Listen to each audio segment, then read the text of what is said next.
Aujourd'hui pour notre section Un jour un site à Istanbul, nous allons visiter les îles des Princes. Elles constituent une parenthèse de quiétude. Un parfait havre de paix pour se ressourcer et profiter de la nature. Un archipel de 9 îles, situé à 15 km au sud-est d'Istanbul, dans la mer de Marmara. Connu sous le nom d'Adalar en turc. Ada, qui veut dire île. Le nom des îles vient du fait que pendant la période byzantine, on y exilait dans des monastères les princes et les empereurs déchus, à qui on ne voulait pas donner l'accès au trône. Une pratique poursuivie depuis 1453 par les Ottomans.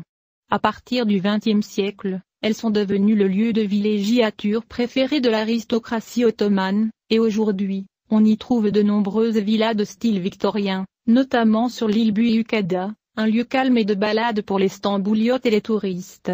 Sur les 9 îles, seules les 4 principales îles de l'archipel, Büyükada, Ebeliada, Burgazada et Kinaliada sont accessibles par ferry. L'île Büyükada, grande île en turc, est la plus grande et la plus connue des îles des Princes. Avec plus de 5 km² de superficie, elle est composée d'un grand nombre de luxueuses maisons, de villas en bois, et de forêts de pins. On peut voir la maison de Léon Trotsky, dans la célèbre rue de Kankaya. Au sommet de l'île Büyükada se trouve le monastère grec orthodoxe Saint-Georges, où la vue sur la mer et sur le reste des îles est surprenante. Le week-end, je vous conseille d'aller plutôt sur les autres îles de l'archipel, elles valent le détour, en plus, elles sont plus calmes et moins touristiques que Büyükada. Comment y aller? Les îles des Princes sont accessibles par ferry, des vapures, qui veulent dire bateau en turc, existent aussi pour vous déplacer entre les îles, sauf pour l'île de la Nacre, Söderfedasi en turc, cette dernière est préservée du tourisme en masse. 5 à 10 ferries par jour existent pour les îles des Princes. Le trajet coûte environ 5 lires turques. Pour y aller de la rive asiatique, prenez le ferry à partir de Bostansi, embarcadère de Kadıköy. Si vous êtes sur la côte européenne, 2 embarcadères sont accessibles, celui de Sirkeshi embarcadère d'Eminönü, et un autre au niveau de Kabataş.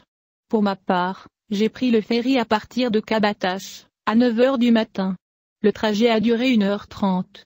On s'est arrêté à Kinaliada, Burgazada, Ebeliada et enfin Büyükada, la plus grande île de l'archipel.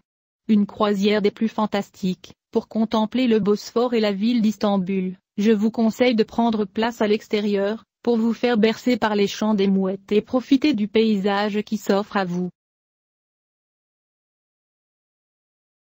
Quoi faire aux îles des Princes? Tout d'abord il faut savoir que les véhicules motorisés sont interdits sur les îles. Pour vous déplacer, prenez soit la calèche, généralement de type phaéton, tirée par des chevaux, sinon vous pouvez utiliser le vélo. Pour une balade en calèche, il faut compter entre 100 et 150 lires turques, essayez de vous trouver 3 personnes si vous n'êtes pas accompagné, pour partager le prix. Pour le vélo, il est possible de louer un pour la journée, pour le prix de 15 lires turques environ, en cautionnant sa carte d'identité. Demandez une carte de l'île au loueur de vélo, elle est gratuite. Il existe des pensions et des hôtels si vous décidez de passer un séjour sur l'île, sinon, en passant une journée aux îles des Princes vous pouvez, à vélo ou à pied, vous balader au milieu des belles maisons en bois qu'on appelle yali. Faire un pique-nique au beau milieu des fabuleuses forêts de pins. Visiter les lieux de prière qu'on trouve sur les îles, plusieurs monastères orthodoxes, églises, mosquées et synagogues y sont installées vu la sérénité et la tranquillité qui y règnent. Prendre le temps de manger un agréable repas dans l'un des restaurants pas loin de la tour de l'horloge sur la place du marché. Mais surtout, ne pas oublier de savourer une délicieuse glace, à la forme spéciale lorsque vous vous apprêtez à quitter l'île en allant vers l'embarcadère. Passez du bon temps et n'oubliez pas d'aimer cette vidéo, et de vous abonner pour visiter d'autres lieux et découvrir tous mes partages.